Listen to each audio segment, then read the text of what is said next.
Bueno, hoy podemos continuar con lo que les había dejado de tarea. Les dije que pensaran en A cruz B punto A cruz B. Aún les mencioné que ese era el ejercicio 3.2.2 del libro. Ahí el ejercicio 3.2.2 les dice aún la respuesta, les dice que este resultado es AB al cuadrado menos A punto B cuadrado. Entonces, queremos demostrar esa relación.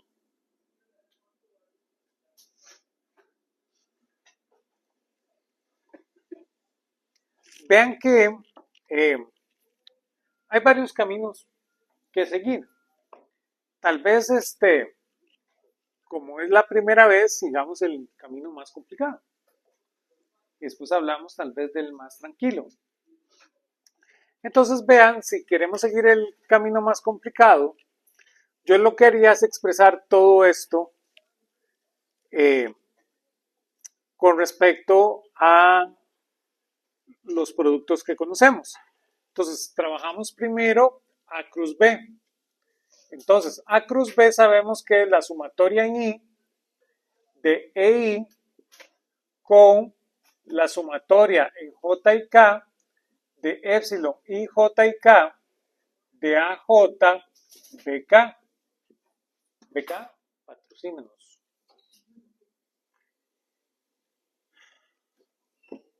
Punto, abro paréntesis, tengo que hacer el siguiente. La ciencia para hacer el siguiente siempre es usar nuevos índices. No podemos repetir los índices. Vean que vamos a tener entonces la sumatoria en el siguiente índice. En L de EL con la sumatoria en M y N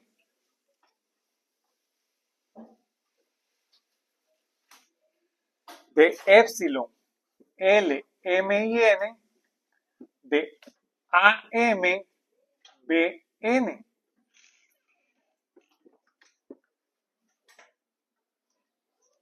Y eso sería lo que tenemos. Entonces, ahora tenemos que poner en el siguiente paso todas las sumatorias juntas que podamos. Es un poquito de la idea. Entonces, voy a tener que esto va a ser la sumatoria en I, J, K, L, M y N de EI punto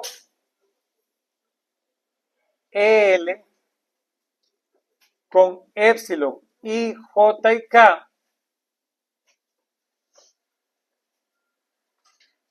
de épsilon L, M y N de AJ, BK, AM, BN.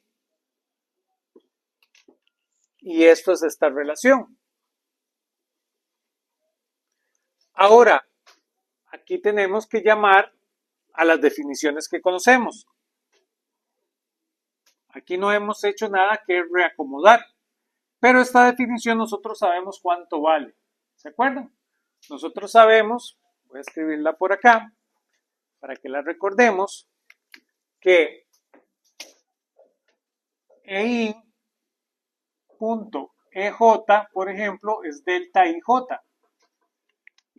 Entonces, este amigo nuestro acá se va a ver entonces como la sumatoria en I, J, K, L, M y N del delta de IL de épsilon I, J y K por épsilon M, N por AJ, BK, AM, BN.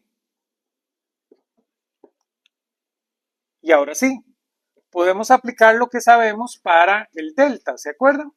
Entonces, era la el otro elemento de la sopa. ¿Se acuerdan que B sub I iba a ser igual a la sumatoria en J del delta de IJ por BJ?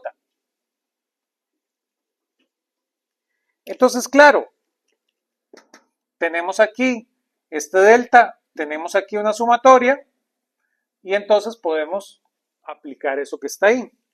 Entonces pongan cuidado, vean lo que va a ocurrir. Yo voy a tener que entonces esto va a ser igual a la suma en I, J, K, M y N. Vean que me voy a llevar la suma en L de epsilon I, J y K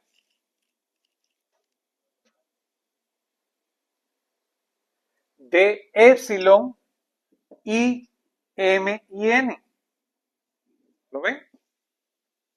Aquí vamos a ponerlo en rojo para que lo tengan ahí en mente.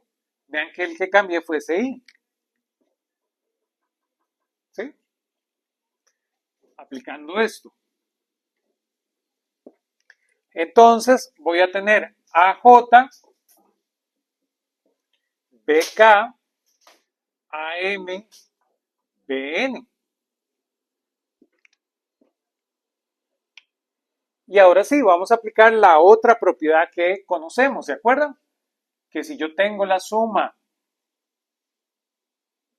de epsilon IJ y K de epsilon KMN, suma en K, esto era el delta de IM, delta de JN menos el delta de IN por el delta de JM.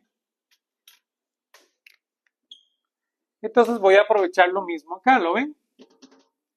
Aquí voy a agarrar la suma en I,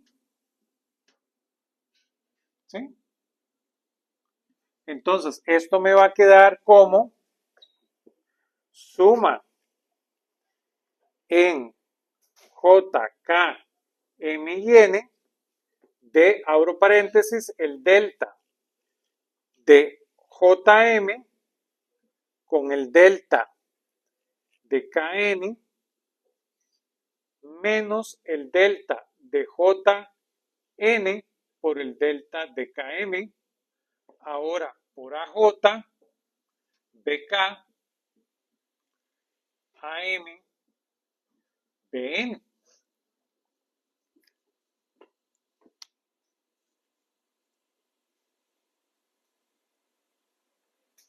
Todos conmigo. Y claro, ahora yo simplemente distribuyo en esta resta. De tal manera que ahora voy a tener la sumatoria en J, K, M y N del delta de JM por el delta de KN por AJ, BK, AM, BN menos la sumatoria en J, K, M y N del delta de JN por el delta de KM por AJ, BK, AM, BN.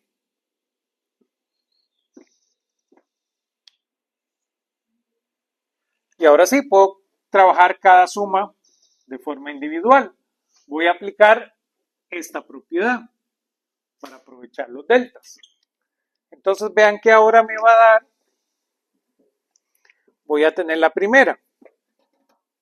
Esto me va a dar la sumatoria en J y K de AJ, BK y ahora AM lo cambio por AJ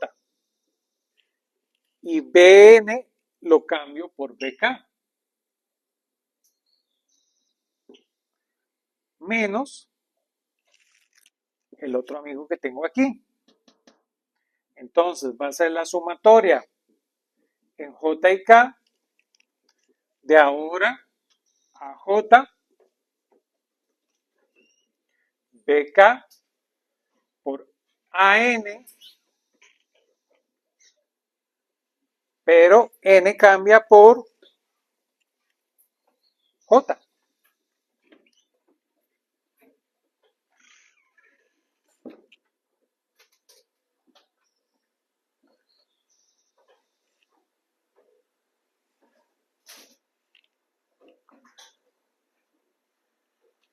Entonces va a ser AK BN, perdón, BJ. ¿Lo ven? El M cambia por el K y el N cambia por el J ahora. ¿Sí? ¿Todos me siguen? Y ahora veamos a ver qué significan estas sumas. Y ahora las puedo separar. Vean que ahora me va a quedar como si yo tuviera sumatoria en J de todos los que tienen J, que va a ser AJ, AJ. Y sumatoria en K de todos los que tienen K, que va a ser BK con BK. Menos, hago lo mismo, sumatoria en J de AJ, BJ, sumatoria en K de AK, BK.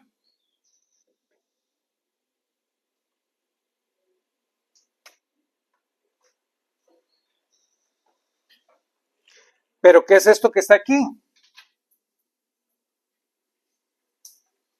Eso es la magnitud de A, ¿verdad? Y cada magnitud está al cuadrado. Menos esto que está aquí, ¿qué es? A punto B. Y esto que está aquí es A punto B.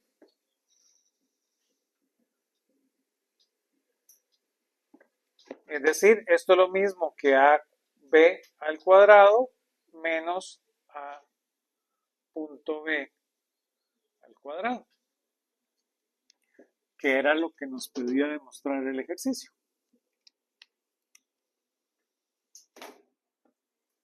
Todos conmigo.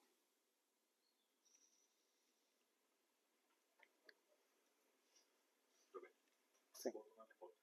¿Sí?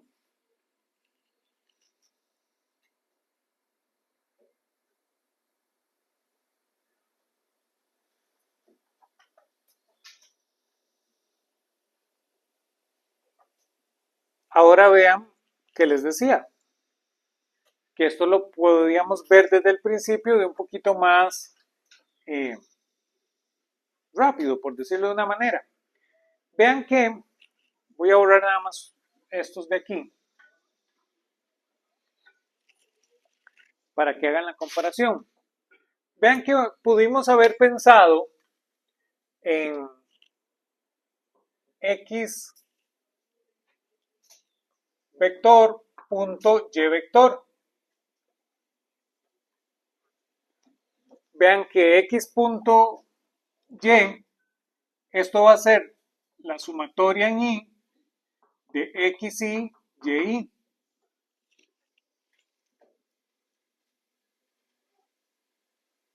¿Verdad? Entonces pudimos haber visto esto como eso, donde entonces mi X vector iba a ser entonces A cruz B, ¿verdad? Pero yo sé que A cruz B no es más que la sumatoria en I de EI por la sumatoria en J y K de epsilon IJ y K de AJ BK. ¿Sí?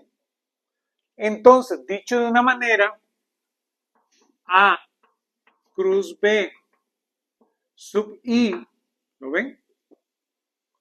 A cruz B sub I es lo mismo que la sumatoria en J y K de epsilon IJ y K de AJ BK. ¿Lo ven? Entonces, la componente I de este producto cruz Esta aquí libre con esta I libre. Entonces, claro, nosotros ocupábamos las componentes I para hacer este producto. Entonces lo pudimos haber visto como que A cruz B punto A cruz B, ¿verdad? Es igual a la sumatoria en I de A cruz B en I con A cruz B en I. Y claro, eso lo pudimos haber reexpresado, como yo sé esto, como la sumatoria en I de la sumatoria en J y K de epsilon I J y K de AJ BK y ahora el otro, que tenemos que usar otros índices, M y N de epsilon I M y N de AM BN. Y claro, hubiéramos llegado a este paso, ¿lo ven?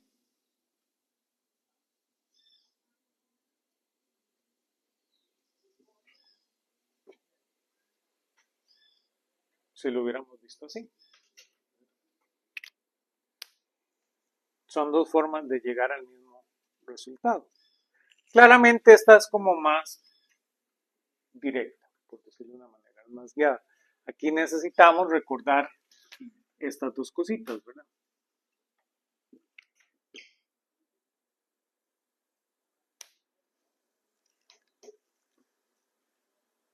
Todos conmigo. Bueno.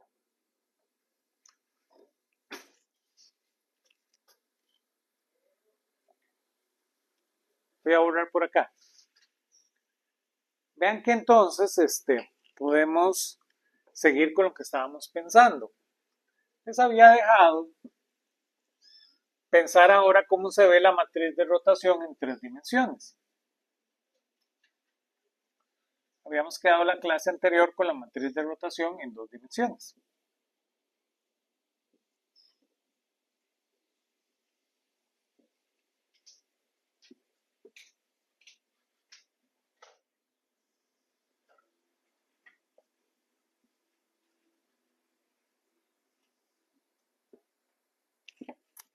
Entonces, hablemos de rotaciones en 3D.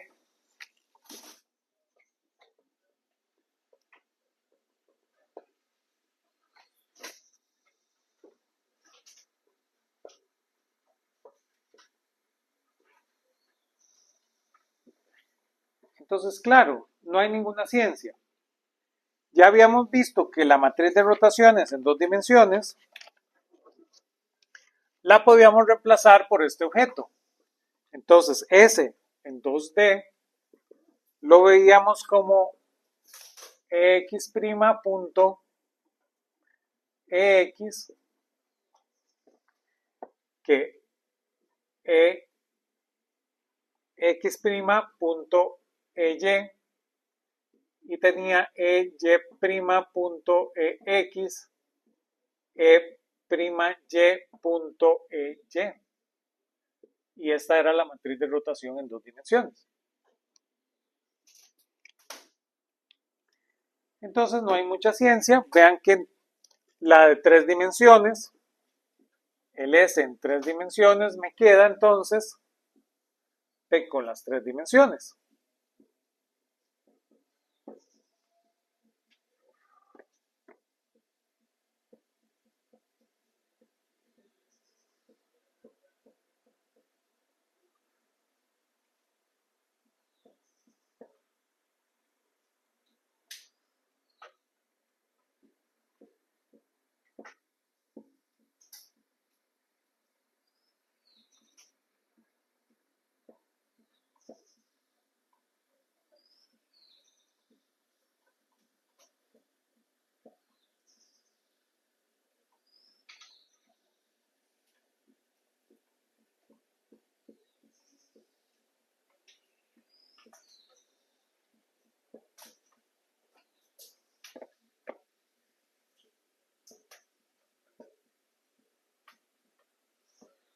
Y esa es la matriz de rotaciones en 3 dimensiones.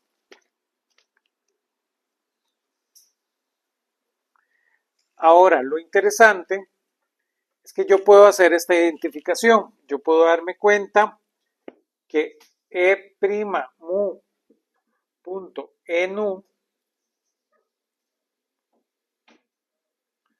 yo lo puedo ver como la derivada parcial de x_nu con respecto a x_mu'.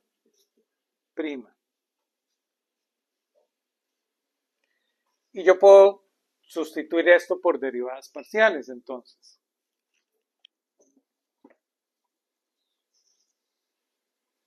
Que nuevamente, otra vez nos recuerda a la matriz jacobiana, que ustedes conocen.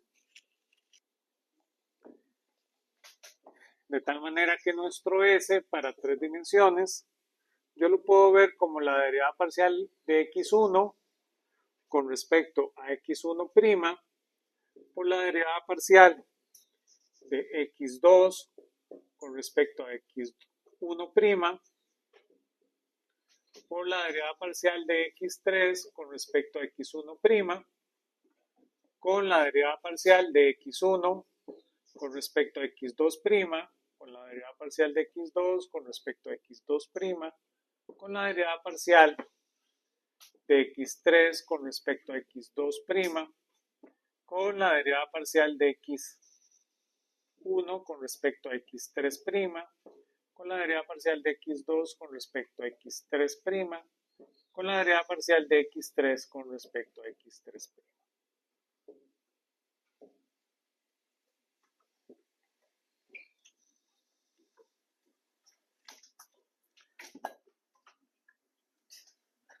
Esta es una mera condición de cómo se hace este producto, ¿verdad?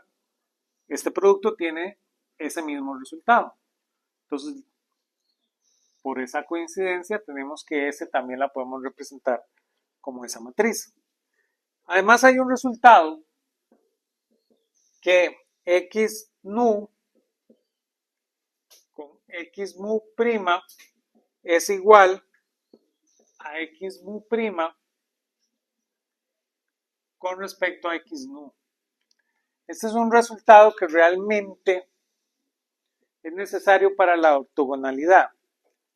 Ahorita puede ser un resultado interesante, pero es un resultado que está relacionado con ortogonalidad. Para ver esto necesitamos ver coordenadas curvilíneas. Por ahorita estamos pensando que las coordenadas que estamos transformando son planas, por decirlo de una manera. Entonces, al final de este capítulo volvemos a esta relación cuando hablamos de coordenadas curvilíneas. Entonces, y vemos en qué se ve afectado y realmente esta condición viene de ahí, de la ortogonalidad, pero ahora es un resultado interesante de lo que estamos obteniendo.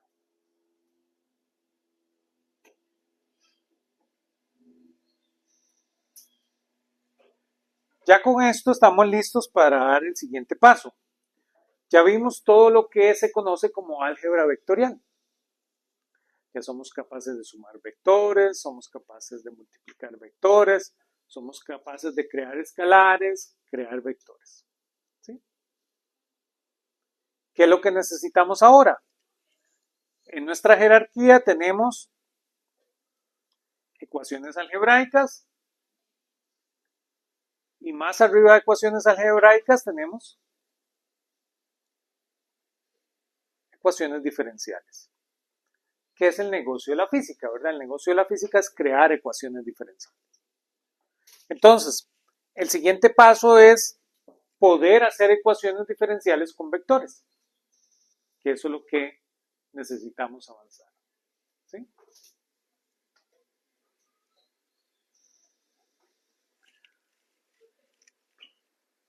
Voy a borrar por acá.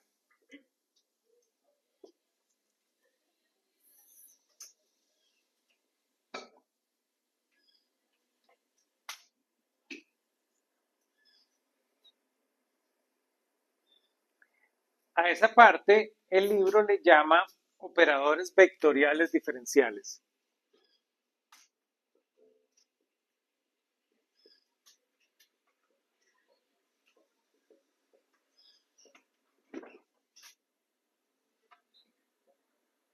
Ese es el nombre técnico que le da. Ahora, al hablar de esto, tenemos que recordar que es un operador diferencial y que tiene que ver con ecuaciones diferenciales. ¿Sí? Entonces, la idea es que cuando ustedes llevaron su curso de ecuaciones diferenciales, aprendieron lo siguiente, que uno podía tener un operador, por ejemplo, L, respecto a la variable y que eso iba a ser igual a 0. O al número que sea. Entonces, este es un operador que agarra su función y la opera con objetos diferenciales. Entonces, el ejemplo más sencillo, la ecuación diferencial más sencilla, es, no sé, dx de t igual a 0. Esa es una ecuación diferencial. Entonces, la idea es que yo debo poder escribirla de esta manera. ¿Lo ven? Donde a L le llamo operador diferencial.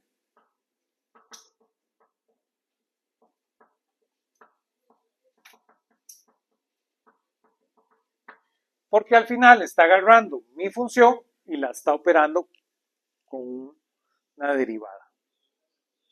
Entonces, claro, en este objeto yo me doy cuenta que para este caso L es la derivada con respecto a t. Entonces yo podría sustituir esto de esta manera, tomando esta definición particular. ¿Sí? Claro, ustedes hacen ecuaciones diferenciales más complicadas. Eso no hay ningún problema. ¿Verdad? Entonces, ustedes pueden tener una ecuación diferencial, por ejemplo, esta.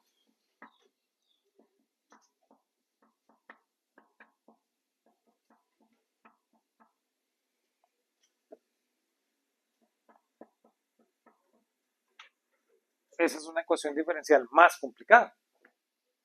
¿Verdad? Entonces, claro, el operador diferencial es más complicado. Entonces, su operador diferencial L, para este caso en particular, le vamos a llamar L1 para que no me lo confundan con S, va a ser este objeto.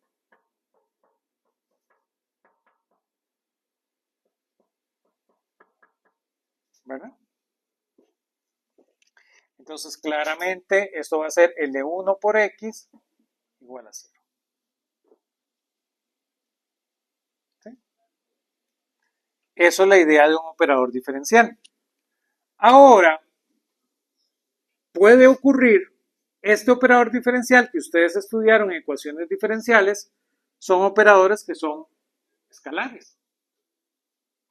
Pero también puede ocurrir que sean vectores. No hay nada que se los niegue. Y aquí va a haber algo muy importante, que ustedes ya lo conocen. Todo operador diferencial se puede sustituir por una matriz. ¿Lo ven? Eso va a ser muy poderoso en la física.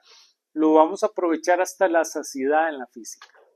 Entonces, por eso es muy importante hablar de esto. Y por eso, ya ahorita vamos a estudiar álgebra matricial. ¿Verdad?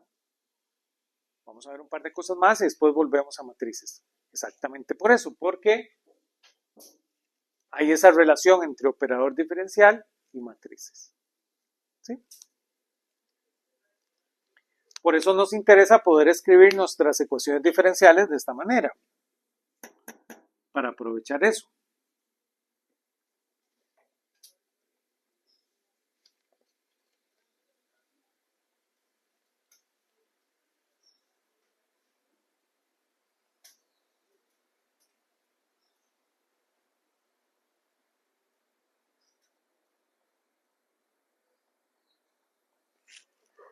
Entonces, voy a borrar por acá. Hablemos de nuestro primer operador diferencial, que es el que más utilizamos. nuestro primer operador diferencial vectorial. Ese es el señor gradiente.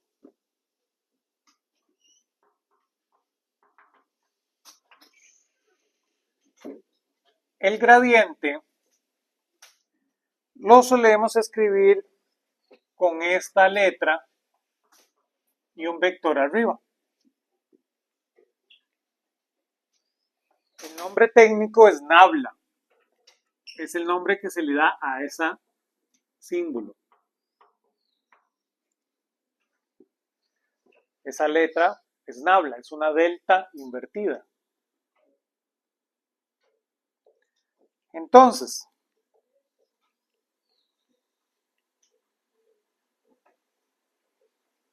la idea es que él va a caracterizar el cambio. Caracteriza el cambio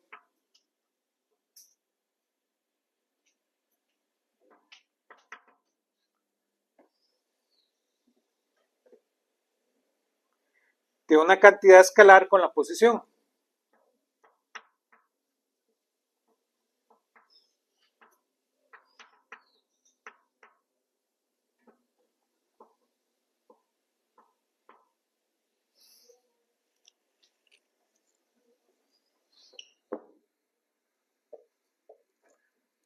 De una cantidad escalar con la posición.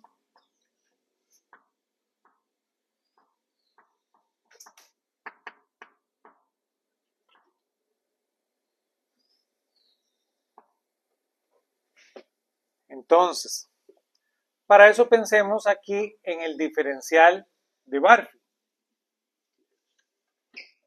Un diferencial común y corriente. Ese diferencial, si ustedes lo calcularan, ustedes lo calcularían como la sumatoria en I de la derivada parcial de Barfield con respecto a xy por el diferencial de xy. Así es como ustedes lo calcularían. ¿Sí? Oficialmente esta es la regla de la cadena, ¿verdad? Entonces, un diferencial que no sea diferencial de la posición, todo el cálculo que ustedes aprendieron es solo para las coordenadas de posición, lo tienen que calcular a partir de esas coordenadas que ustedes saben. Y esa es la regla para todos los diferenciales.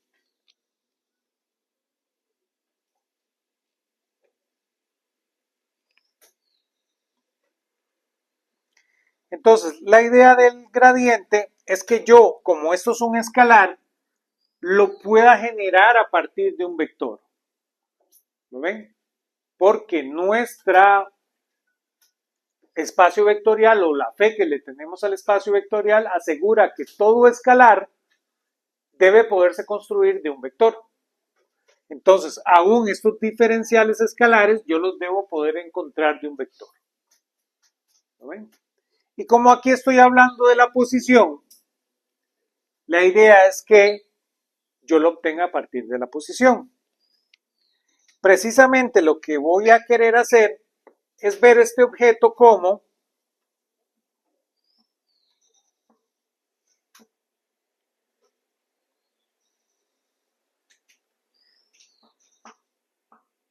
un vector punto de R vector.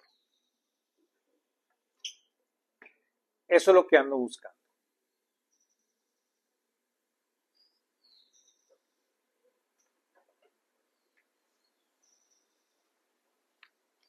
Y entonces, claro, en esa idea,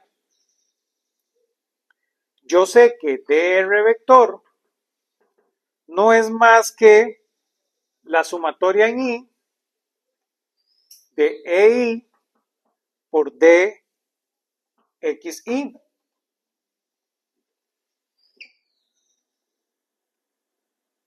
Ese es nuestro amigo de R.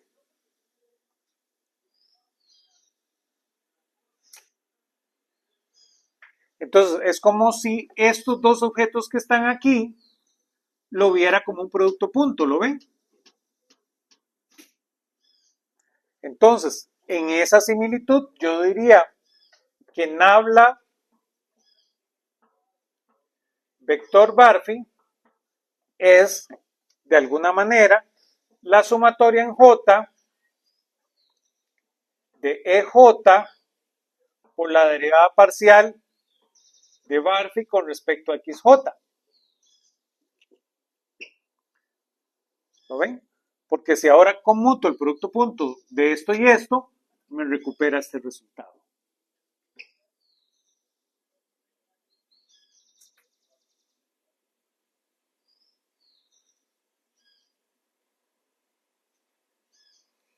Y claro, ya ahora sí puedo definir cuánto va a valer el gradiente. Entonces, el gradiente no le queda más que ser la sumatoria en J de EJ por la derivada parcial con respecto a XJ. Y esa es la definición de mi operador gradiente. ¿Lo ven?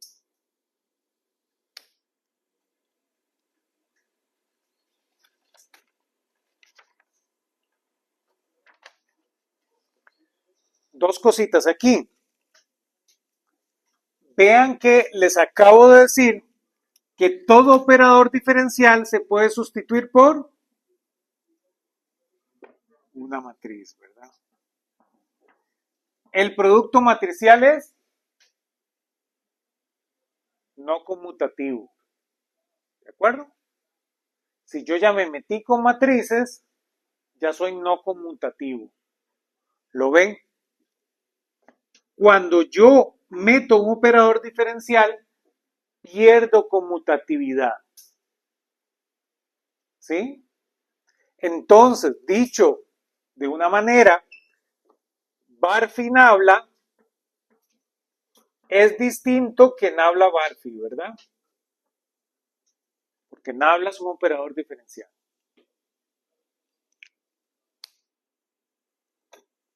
¿Sí? Tengo que tener ese cuidado.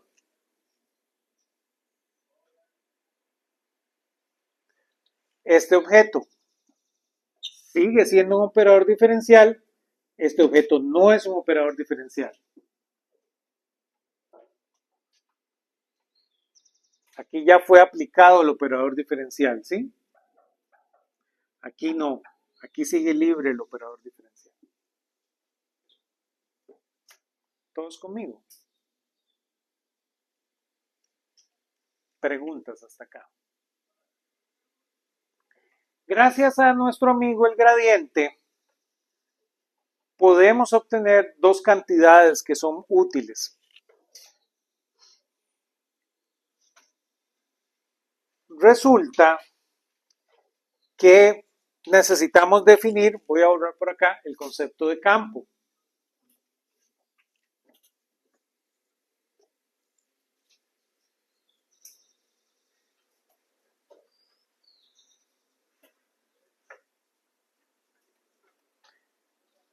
Y claro, como todo lo que estamos haciendo, el concepto de campo tiene una definición muy bonita, matemática, pero a los físicos no nos interesa tanto. Un matemático diría que un campo es una cantidad que está definida en una región del espacio. ¿No? Ellos darían esa definición, y aún más elegante que eso.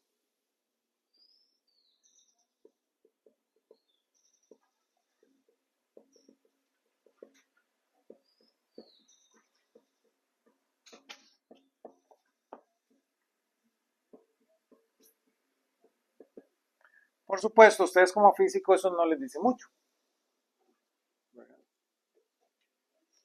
Y ahora,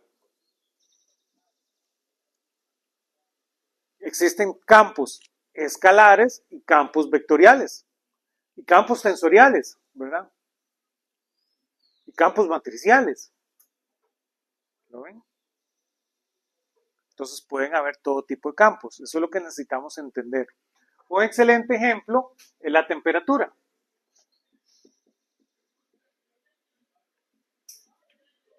Matemáticamente, yo lo que estoy diciendo es que T es función de las coordenadas espaciales. Si vivimos ahí en 3 dimensiones, T es función de X, Y, Z. Eso es lo que estoy diciendo. T es el campo de temperatura. Entonces, claro, ¿qué quiero decir? Que si yo vivo en este espacio,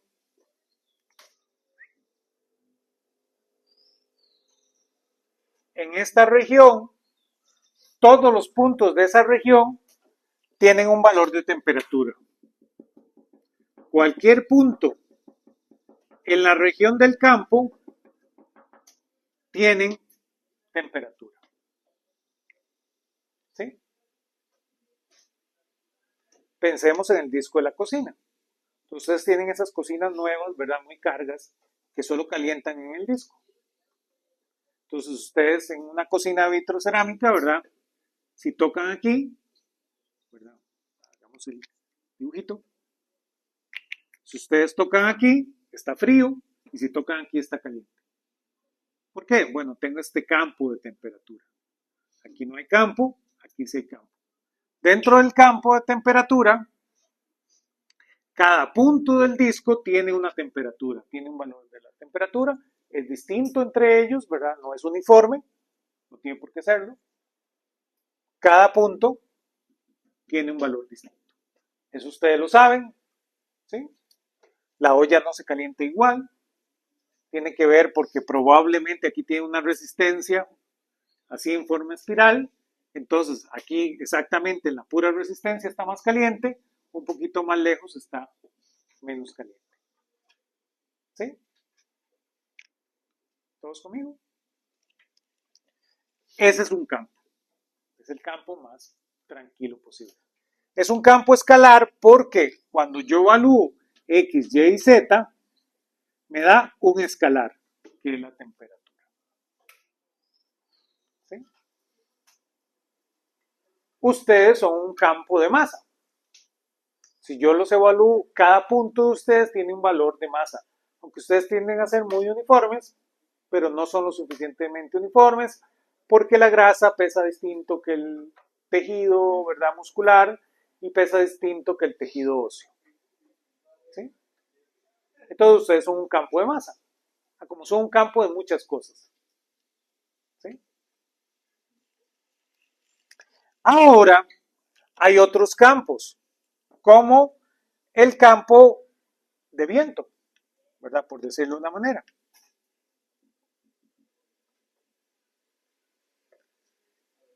El campo de viento es un campo que es vectorial. Entonces,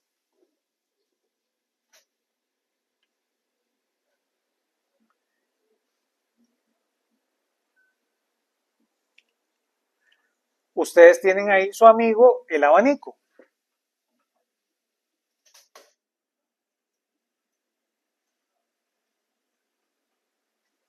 Y el abanico está rotando, ¿verdad? Si yo ahora estudio el abanico, muy probablemente pase igual que esto. ¿Sí? Hay una región donde se está moviendo el viento, pero hay una región en la cual no se mueve el viento. Pero ¿qué pasa? Si yo estudio un punto por acá, ese punto lo que realmente me da es una magnitud y una dirección. Entonces, si yo viera esto que está aquí de un corte lateral, por decirlo de una manera, si yo viera aquí mi aparato que es el abanico, ¿verdad? Ahí están las aspas dando vueltas, probablemente yo voy a tener estas líneas de viento, ¿verdad? Que son las que ustedes conocen. Esas líneas de viento se forman porque cada punto tiene una dirección distinta. Es decir, cada punto es un vector. ¿Sí? Entonces, claro, ustedes ven mucho los mapas de viento cuando ven la atmósfera. Entonces, ustedes tienen aquí Costa Rica y entonces ustedes ven ahí el mapa de vientos. Y ustedes saben que hay un huracán si los vientos forman un vórtice. Y saben que está tranquilo si los vientos están de esta manera, ¿verdad? Claro, esto es una forma de visualizarlo, no es la mejor forma, pero es una forma de visualizarlo, porque cada punto es un vector. Este punto es un vector, este punto es un vector, este punto es un vector, este punto es un vector. Por casualidad puede ser que tengan la misma dirección, pero pueden tener dirección distinta. ¿Sí? Todos conmigo. El otro campo famoso es el campo eléctrico. ¿Se acuerdan?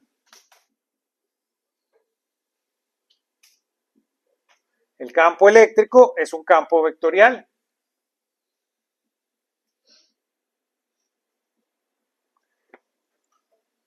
El que ustedes más juegan, el campo magnético. Ese es un campo vectorial. ¿Sí? Todos ustedes ven el imancillo, ¿verdad? Entonces, tienen aquí el imán, tienen el norte, tienen el sur, y ustedes ven las líneas de campo. Entonces, ustedes tienen como esto hace así.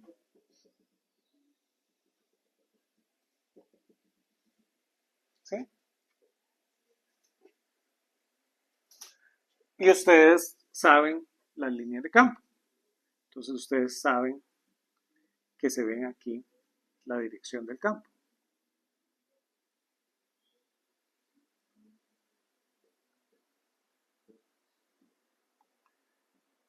Cada punto tiene una magnitud, que es la intensidad del campo, y una dirección del campo.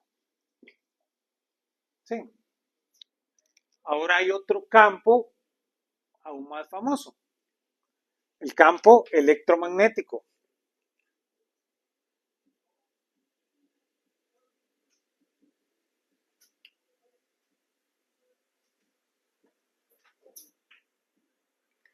¿Qué pasa con el campo electromagnético? Esto en los bajos mundos, ahí en la calle de la amargura, le llaman luz, ¿verdad?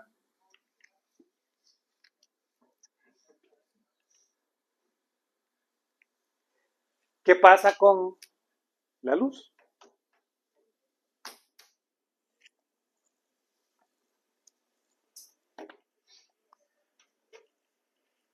El campo electromagnético no es vectorial. El campo electromagnético no es escalar. El campo electromagnético es tensorial. ¿Lo ven?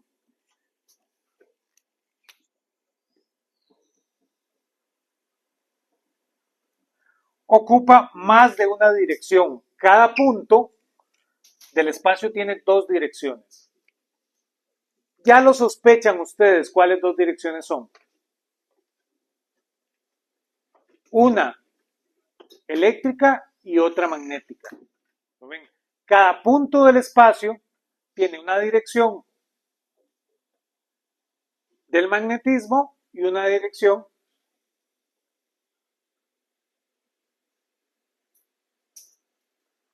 eléctrica. ¿Sí? Y eso es un campo tensorial. Todos conmigo. Y ahora sí. Dicho eso, el amigo gradiente nos ayuda a saber cosas de los campos vectoriales.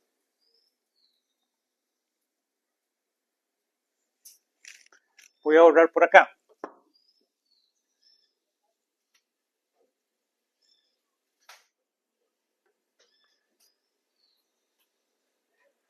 Nuestro amigo gradiente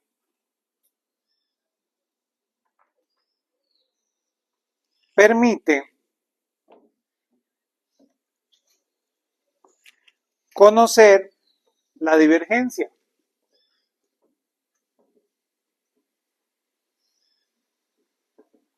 La divergencia como tal es un operador diferencial. Entonces, es nabla punto. Es considerar las dos cosas. La divergencia es nabla punto. Entonces, claro, si yo tuviera nabla punto A, vean que ese objeto es la sumatoria en I de la derivada parcial de AI con respecto a XI.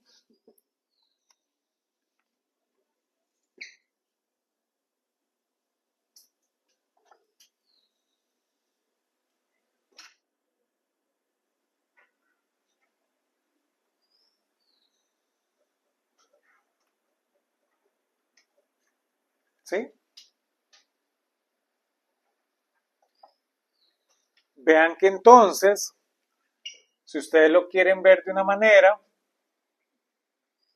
más elegante, nabla punto A es lo mismo que la sumatoria en I de la sumatoria en J del delta de IJ de la derivada parcial de AI con respecto a X, perdón, de AJ con respecto a XI, por decirlo de una manera. Entonces, uno podría ver que nabla punto es lo mismo que la sumatoria en I del delta de IJ por la derivada parcial de XI, ¿verdad? Si uno quisiera verlo de esa manera.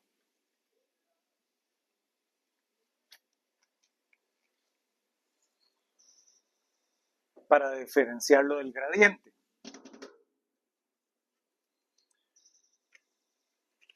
La divergencia dice lo siguiente, ¿verdad? Si yo tengo mi campo vectorial, por ejemplo, donde las flechas divergen,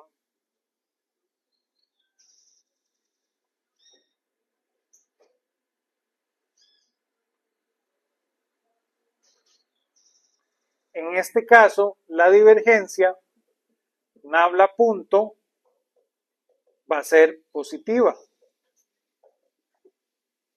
Si ustedes la calculan para ese campo. En cambio, si sus líneas convergen,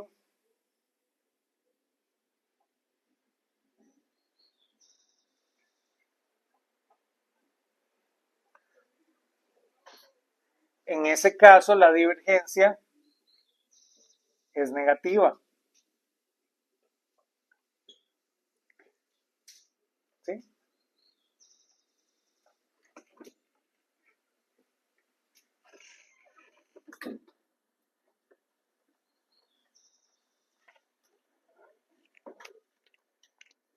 Después hay otro amigo, voy a borrar por acá.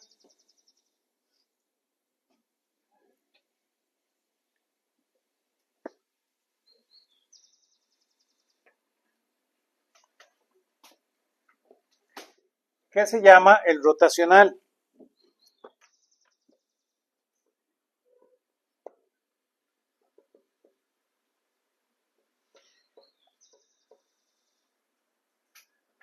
Curve en inglés. Eso se los digo porque vamos a ver ahorita qué pasa.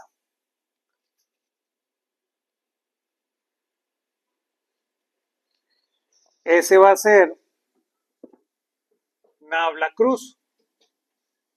Punto cruz. Entonces, nabla cruz V va a ser la sumatoria en I de EI por la sumatoria en J y K de epsilon I, J y K de la parcial en J de VK.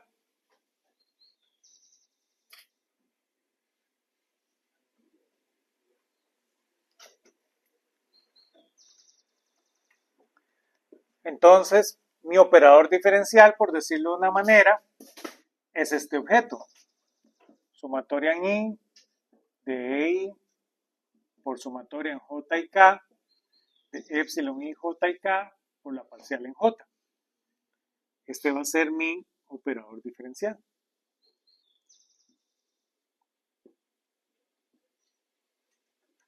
El rotacional, por ejemplo, de esto que está aquí, da 0. Igual de esto que está aquí. Este campo no tiene rotación. Ahora, si tengo un campo con rotación, por ejemplo este,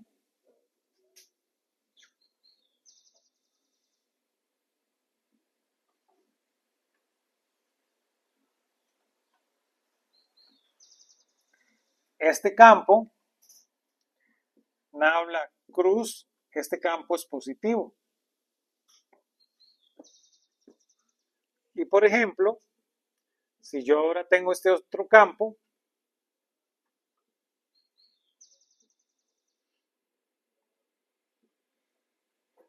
este campo es negativo, es rotacional.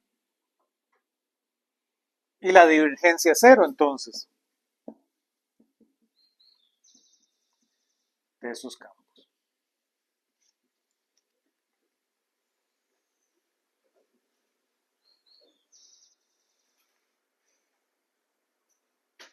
Y claro, nosotros definimos, vean que esto va a favor de las manecillas del reloj. ¿Lo ven? Y contrario a las manecillas del reloj, es positivo. Por eso solemos decir que las rotaciones a favor de las manecillas del reloj son negativas. Y en contra de las manecillas del reloj son positivas. Por supuesto es puro notación, pero esto pasa en el hemisferio norte, por coincidencia esto se conceptualizó en el hemisferio norte y por eso es que lo hacemos de esta manera, ¿verdad? Por pura notación. Los vórtices en el hemisferio norte solo rotan de esta manera, ¿verdad? Contrario a las manecillas del reloj. Todos los huracanes del hemisferio norte solo van contrarios a las manecillas del reloj. Todos conmigo.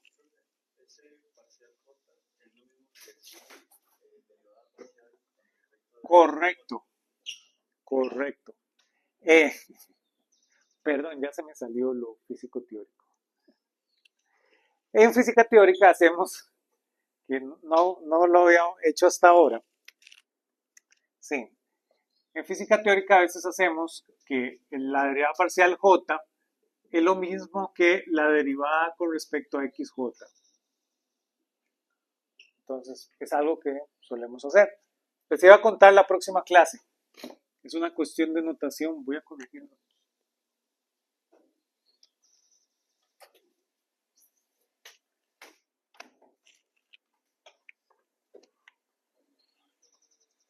Es una cuestión de notación que hacemos en física teórica. Para no andar jalando. Igual si fuera derivada total. Si fuera derivada total con respecto a XJ, lo escribiríamos nada más DJ. Viene de ahí.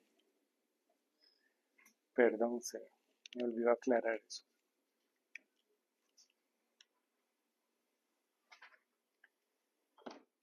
¿Todos conmigo?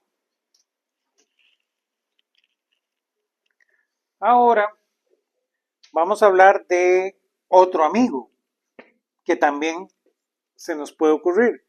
¿Qué pasa si yo ahora hago nabla.nabla?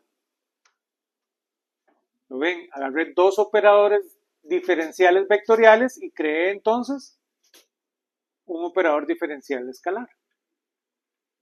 Dicho de otra manera, todos los operadores diferenciales escalares se definen a partir de operadores diferenciales vectoriales. Entonces,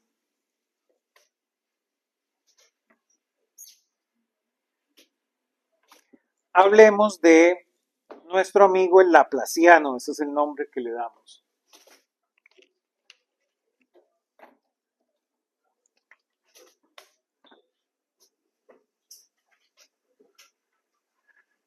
El laplaciano es simplemente nabla.nabla.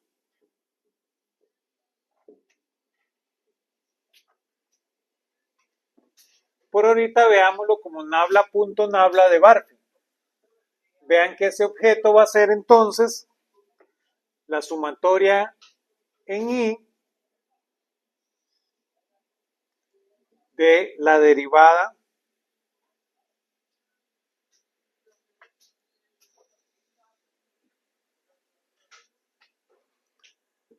con respecto a xi y con respecto a xi de Barfield.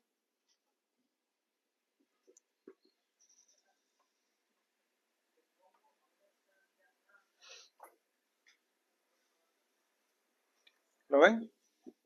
Dicho de una manera, esto es lo mismo que la derivada de xi cuadrado en Barfield. Entonces podríamos ver nabla.nabla simplemente entonces como la sumatoria en I de este objeto.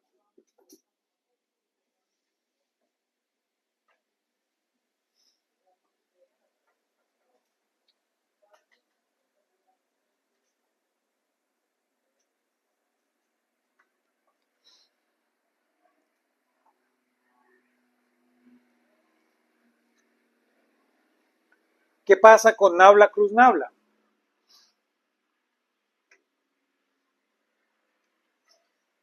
Hicimos nabla.nabla. Es este objeto, es el laplaciano. Se le llama el laplaciano porque viene de la ecuación diferencial de Laplace. ¿Sí? Entonces, también a este objeto a veces nada más le ponemos nabla cuadrado, ¿lo ven? Y claro, la ecuación de Laplace dice que nabla cuadrado de un objeto, ahí, no sé, v es igual a 0. Esa es la ecuación de Laplace. Entonces, por eso a este objeto le llamamos el laplaciano.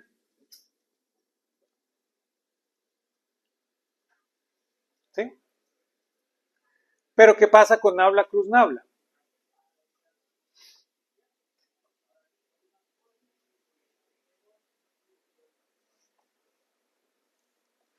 Bueno, nabla cruz nabla, a eso se le llama el irrotacional.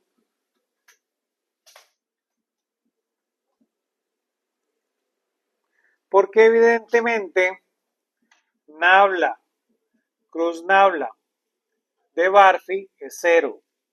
¿Sí? A cruz A es 0, ¿sí?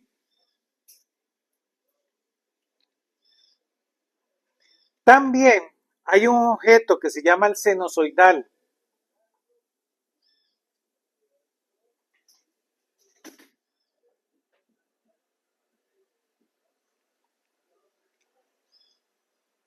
Porque entonces yo podría, a partir de este objeto, crear un punto cero. Entonces, nabla cruz V, este objeto es 0. ¿Lo ven? Porque esto crea un rotacional. Y ya dijimos que la divergencia de un rotacional es 0. Entonces, este objeto vale 0. Y a ese se le llama el senozoidal.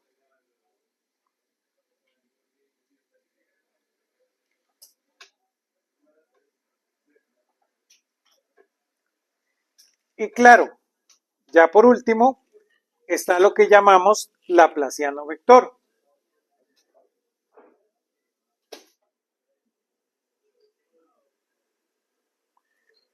Ya que esto no es un vector, ¿cómo generamos un vector? ¿Verdad? O esto da 0. Entonces esto no nos aporta mucha información. ¿Cómo agarramos dos nablas y podemos hacer que siga teniendo carácter vectorial? Eso lo hacemos con el triple producto vectorial, nabla cruz V. Vean que ese objeto sí es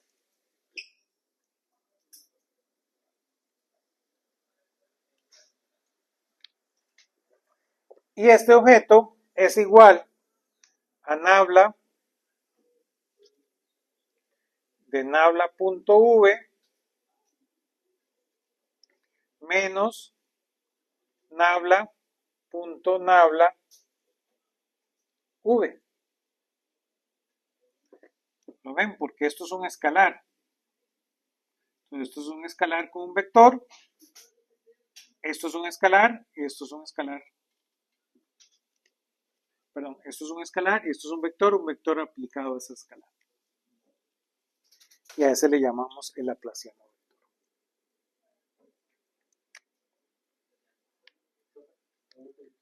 Dígame.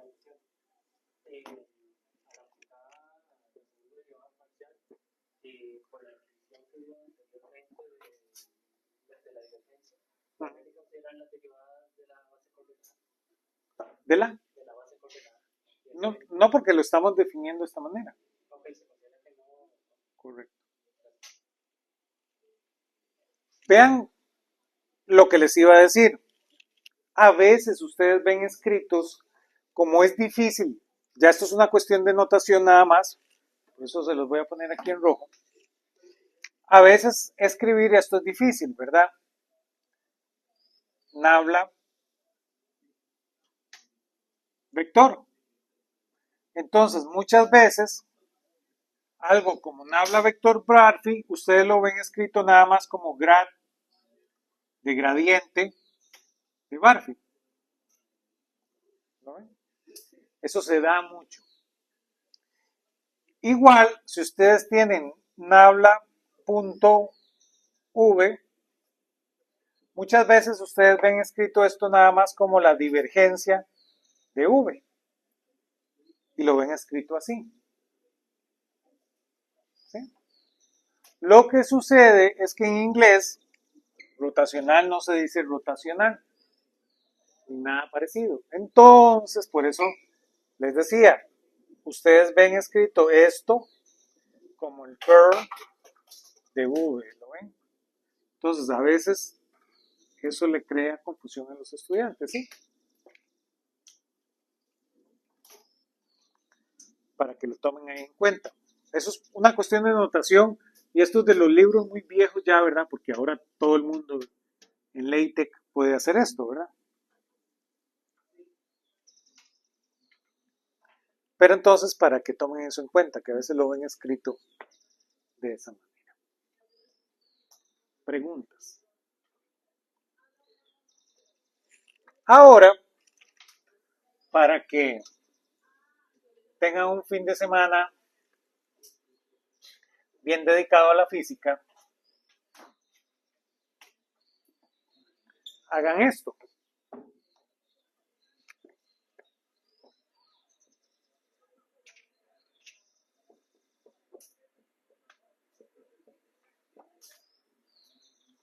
¿Cuánto vale esto? Y por supuesto, si los mando a hacerlos es porque eso no vale el backup, ¿sí? ¿Y por qué no vale el backup?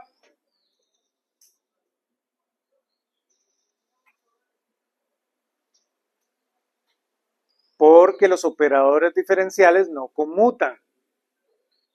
Y cuando hicimos la regla del backup, aprovechamos que los vectores conmutan. ¿Sí? En cambio, los vectores no. Entonces, ¿cuánto da eso? Y ahí van a ver la superioridad de poder escribir esto de forma de álgebra de vectores. ¿Sí? Y con eso empezamos la próxima clase.